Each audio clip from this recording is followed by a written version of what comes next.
Hello नमस्कार जय हिंद दोस्तों। मैं हूं चंद्रिका प्रसाद। इस वीडियो में हम सॉल्व करेंगे दोस्तों यूपी टीजीटी सामाजिक विज्ञान 2003 के नागरिक शास्त्र वाले खंड को। यूपी टीजीटी सामाजिक विज्ञान का प्रश्न पत्र दोस्तों दो भाग में बटा होता है। इसके पहले भाग में सामाजिक विज्ञान के चारों सब्जेक्ट के एक एक क्वेश्चन नंबर 1 के अंतर्गत भाग 1 में दिए होते हैं, जिसमें से कोई एक क्वेश्चन करना होता है। उसके बाद शुरू होता है प्रश्न पत्र का दूसरा भाग। प्रश्न पत्र के दूसरे भाग में सामाजिक विज्ञान के चारों सब्जेक्ट के एक एक खंड दिए होते हैं, जिसमें से कोई 2 खंड करना होता है। तो इस वीडियो में हम नागरिक शास्त्र वाले खंड के सवालों को हल करेंगे। चलिए शुरू करते हैं। इसमें क्वेश्चन दिया है दोस्तों, संघात्मक संविधान का प्रमुख लक्षण क्या है। तो संघात्मक संविधान का लक्षण होता है दोस्तों लिखित कठोर सर्वोच्च संविधान, स्वतंत्र न्यायपालिका, केंद्र व राज्य की दोहरी सरकारें। तो इसमें से ऑप्शन में दिया है केंद्र व राज्य की दोहरी सरकारें, यही सही उत्तर है इसका। यही संघात्मक संविधान का प्रमुख लक्षण है, तो आप इसको याद रखेंगे। बढ़ते हैं अगले क्वेश्चन पर। अगला क्वेश्चन है दोस्तों, भारतीय संविधान में नीति निर्देशक तत्व जो होता है वह किसके लिए होता है। तो यह व्यक्तियों के लिए नहीं होता है, कोई भी व्यक्ति इसको जबरदस्ती सरकार से लागू नहीं करवा सकता है। यह होता है सरकार के लिए। सरकार अपनी सुविधा के अनुसार नीति निर्देशक तत्वों को समय समय पर लागू करती है। फिर अगला क्वेश्चन है दोस्तों, संसदीय सरकार में कार्यपालिका की वास्तविक शक्तियाँ किसमें निहित होती हैं। तो ये होती हैं दोस्तों मंत्रिपरिषद में। आप इसको याद रखेंगे। संसदीय सरकार में कार्यपालिका की वास्तविक शक्तियाँ मंत्रिपरिषद में होती हैं। प्रधानमंत्री भी इसके अंतर्गत आ जाते हैं। फिर अगला क्वेश्चन है दोस्तों, प्रथम भारतीय नागरिकता अधिनियम संसद द्वारा कब पारित किया गया था। तो यह पारित किया गया था दोस्तों 1955 में, तब से यह लागू है। इसकी व्याख्या में लिखा है दोस्तों कि संसद द्वारा निर्मित नागरिकता अधिनियम 1955 के आधार पर भारतीय नागरिकता अर्जित की जाती है। तो सबसे पहले भारतीय नागरिकता अधिनियम संसद द्वारा 1955 में पारित किया गया था। आप इसको याद रखेंगे। बढ़ते हैं आगे। अगला क्वेश्चन है दोस्तों कि संपत्ति के मौलिक अधिकार को संविधान के किस संशोधन द्वारा विलुप्त कर दिया गया था। तो यह हुआ था दोस्तों 44वें संविधान संशोधन द्वारा। ऑप्शन नंबर 3 इसका सही है। संपत्ति के मूल अधिकार को समाप्त करके इसे विधिक यानी कि कानूनी अधिकार बना दिया गया है और इसे अनुच्छेद 300 के अंतर्गत रखा गया है। तो आप इसको याद रखेंगे। जिसके द्वारा यह हटाया गया था वह था 44वां संविधान संशोधन। फिर अगला क्वेश्चन है दोस्तों कि राज्य सूची के किसी विषय को राष्ट्रीय हित का विषय घोषित करने का अधिकार किसको है। तो यह अधिकार है दोस्तों राज्यसभा को। ऑप्शन नंबर 1 इसका सही है। राज्यसभा राज्य सूची के किसी विषय को राष्ट्रीय हित का विषय घोषित कर सकती है। फिर अगला क्वेश्चन है दोस्तों, भारत में राज्यों का भाषा के आधार पर पुनर्गठन कब किया गया था। तो यह किया गया था दोस्तों 1955 में। 1955 में भारत में भाषा के आधार पर राज्यों का पुनर्गठन किया गया और आंध्र प्रदेश को भाषा के आधार पर एक नया राज्य बनाया गया। आप इसको याद रखेंगे। फिर अगला क्वेश्चन है दोस्तों कि व्यक्ति का वह अधिकार जो उसे सहज ही प्राप्त है, जिससे उसे वंचित नहीं किया जा सकता है और ना ही उसे स्थानांतरित किया जा सकता है, वह कौन सा अधिकार है। तो वह अधिकार होता है दोस्तों व्यक्ति का प्राकृतिक अधिकार। ऑप्शन नंबर 2 इसका सही है। संविधान के अनुच्छेद 21 में जीवन का अधिकार दिया गया है, जिसके अनुसार जीवन का अधिकार व्यक्ति का प्राकृतिक अधिकार है और यह अधिकार उसको सहज ही प्राप्त होता है, उसे कभी भी निलंबित नहीं किया जा सकता है। तो आप इसको याद रखेंगे। बढ़ते हैं आगे। अगला क्वेश्चन है दोस्तों कि संसद सदस्यों के अतिरिक्त निम्नलिखित में से किसे संसद की कार्यवाही में भाग लेने का अधिकार होता है। तो यह होता है दोस्तों अटॉर्नी जनरल यानी कि महान्यायवादी को। ऑप्शन नंबर 2 इसका सही है।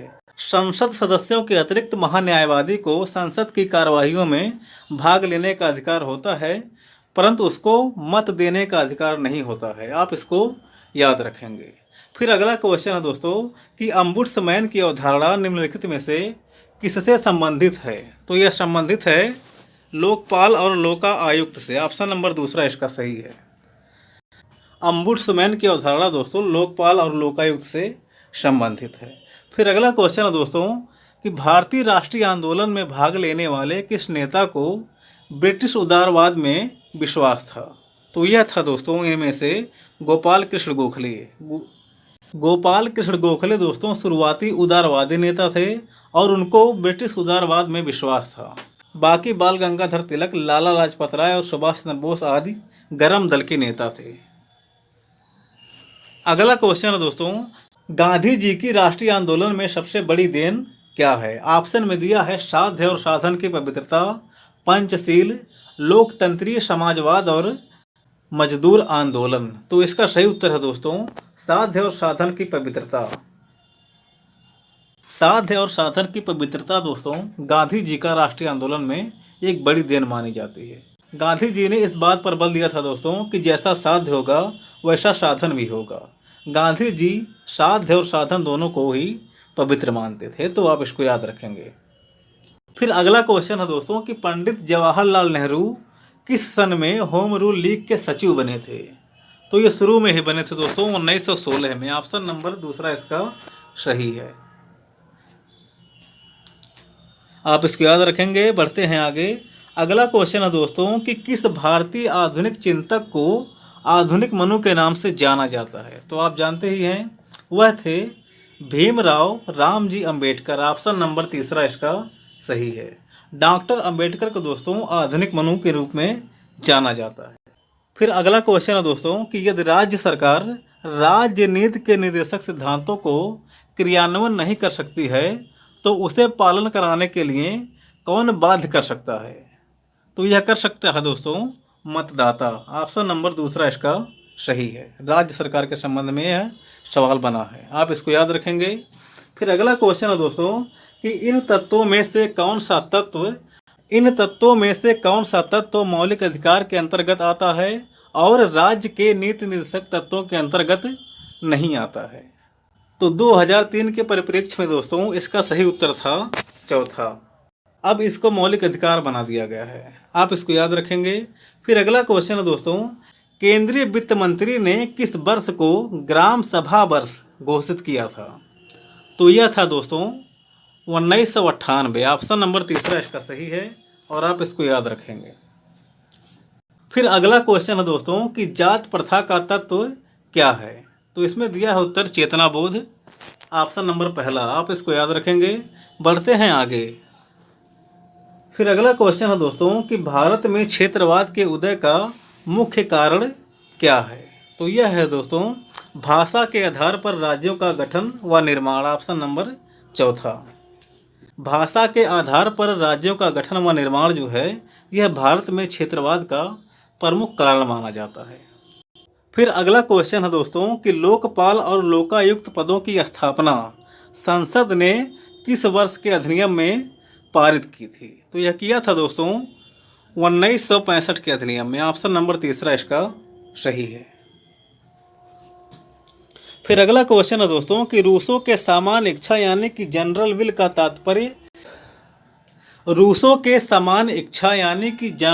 का तात्पर्य किस भाव से है? तो वह होता है दोस्तों वह है जो समस्त समुदाय के हित में हो। रूसों के अनुसार दोस्तों वह है जो समस्त समुदाय के हित में हो, वही सामान्य इच्छा है, आप इसको याद रखेंगे।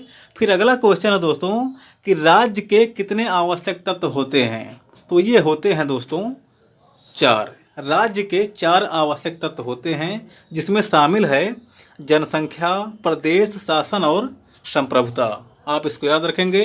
बढ़ते हैं आगे। अगला क्वेश्चन है दोस्तों कि रक्त संबंध से समाज और समाज से राज्य की उत्पत्ति हुई है, यह कथन किस विचारक का है?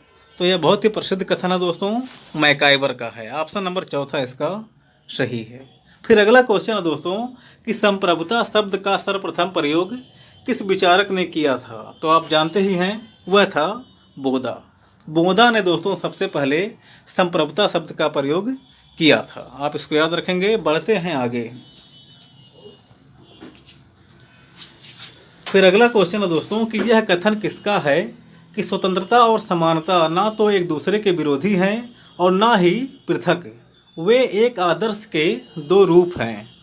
तो आप इसको याद रखेंगे, बहुत ही महत्वपूर्ण कथन है। यह है हर्बर्ट डीन का। ऑप्शन नंबर तीसरा इसका सही है। फिर अगला क्वेश्चन है दोस्तों, राज्य के कार्यों की परंपरागत विचारधारा के अनुसार अनिवार्य तथा ऐच्छिक दो भागों में बांटा गया है, लेकिन वर्तमान समय में राज्य की अवधारणा के अनुसार अनिवार्य और ऐच्छिक का भेद समाप्त है तथा समस्त कार्य अनिवार्य ही माने जाते हैं।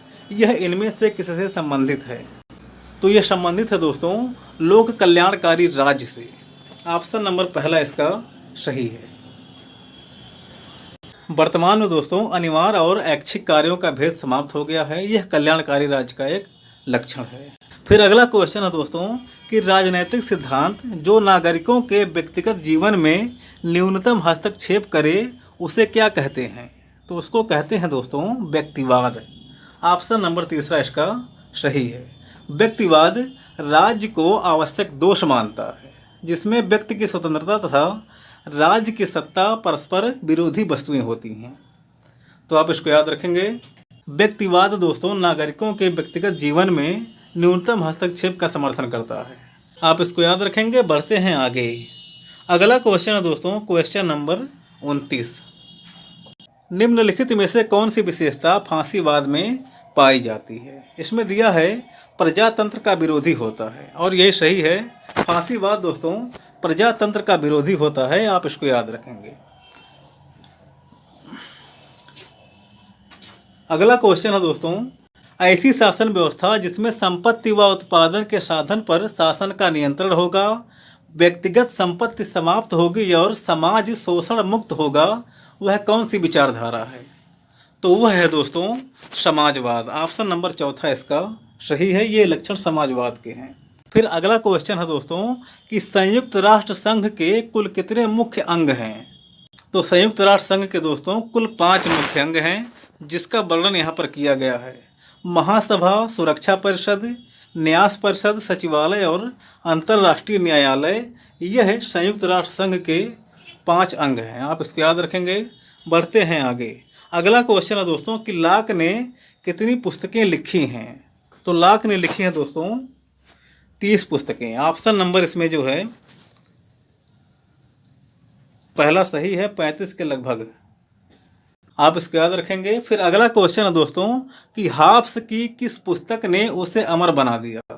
तो वह था दोस्तों लेवियाथन। लेवियाथन ने दोस्तों हाब्स को अमर बना दिया था। वह उसकी बहुत ही प्रसिद्ध रचना है। इसका प्रकाशन 1651 ईस्वी में हुआ था।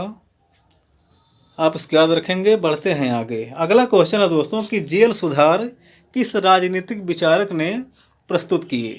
तो यह किया था दोस्तों बेंथम ने। ऑप्शन नंबर तीसरा इसका सही है। बेंथम ने दोस्तों कई तरह के सुधारों का काम किया था। उसने जेल सुधार के लिए भी काम किया था। तो आप इसको याद रखेंगे। फिर अगला क्वेश्चन है दोस्तों कि मनु द्वारा प्रतिपादित राजा की उत्पत्ति के दैवीय सिद्धांत में राजा को किसके अधीन माना है? तो यह माना है दोस्तों ईश्वर के अधीन। ऑप्शन नंबर पहला इसका सही है। मनु ने राजा को ईश्वर के अधीन माना है। फिर अगला क्वेश्चन है दोस्तों कि किस विचारक के लिए धर्म और राजनीति अलग अलग नहीं है? तो उसका सही उत्तर है दोस्तों महात्मा गांधी। महात्मा गांधी के अनुसार दोस्तों धर्म और राजनीति अलग अलग नहीं है बल्कि एक ही है। आप इसको याद रखेंगे। बढ़ते हैं आगे। फिर अगला क्वेश्चन है दोस्तों बहुत ही महत्वपूर्ण क्वेश्चन है। स्वतंत्रता और समानता एक दूसरे के पूरक हैं, इस विचार के समर्थक कौन विद्वान हैं? ऑप्शन में दिया है प्रोफेसर जोड, डॉक्टर आशीर्वादी लाल, रूसो और मिल। तो इसके समर्थक है दोस्तों इसमें से रूसो। ऑप्शन नंबर तीसरा इसका सही है। फिर अगला क्वेश्चन है दोस्तों कि मौलिक कर्तव्यों को संविधान के किस संशोधन द्वारा तथा कब सम्मिलित किया गया? तो यह किया गया था दोस्तों 42वें संविधान संशोधन द्वारा 1976 में। ऑप्शन नंबर चौथा इसका सही है।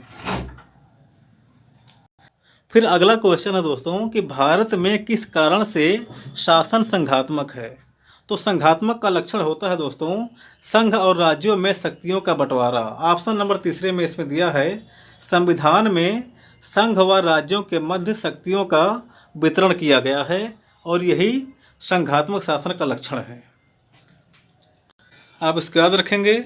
फिर अगला क्वेश्चन है दोस्तों कि संविधान के उद्देशिका यानी कि प्रियम्बल में समाजवादी व पंथ निरपेक्ष शब्द किस वर्ष में संशोधित करके जोड़ा गया था? तो यह जोड़ा गया था दोस्तों 1976 में 42वें संविधान संशोधन द्वारा। 1976 इसका सही उत्तर है। फिर अगला क्वेश्चन है दोस्तों क्वेश्चन नंबर 41, राज्य की कार्यपालिका शक्ति किसमें निहित होती है? बहुत ही आसान क्वेश्चन है। यह होती है राज्यपाल में। राज्य की कार्यपालिका शक्ति राज्यपाल में निहित होती है और केंद्र की कार्यपालिका शक्ति राष्ट्रपति में निहित होती है। फिर अगला क्वेश्चन है दोस्तों, संसद की कार्यवाही में शून्यकाल का अर्थ क्या होता है? तो इसका अर्थ होता है दोस्तों, शून्यकाल होता है दोस्तों प्रश्नकाल के बाद का 1 घंटा समय जिसमें कोई कार्यसूची निश्चित नहीं होती है। आप इसको याद रखेंगे। बढ़ते हैं आगे। अगला क्वेश्चन है दोस्तों, संविधान की किस धारा के अंतर्गत अस्पृश्यता को पूरी तरह से समाप्त कर दिया गया है तथा इसके प्रचलन को किसी भी रूप में निषेध कर दिया गया है? तो आप जानते हैं अस्पृश्यता का अंत दिया है अनुच्छेद 17 में। ऑप्शन नंबर दूसरा इसका सही है, अनुच्छेद 17 है, संविधान की धारा 17 है। तो आप इसको याद रखेंगे दोस्तों। 2003 में सामाजिक विज्ञान के नागरिक शास्त्र वाले खंड में 43 क्वेश्चन ही पूछे गए हैं। इसी क्वेश्चन के साथ दोस्तों यह वीडियो यहीं पर समाप्त होती है। अब हम मिलेंगे अगली वीडियो में। तब तक के लिए जय हिंद।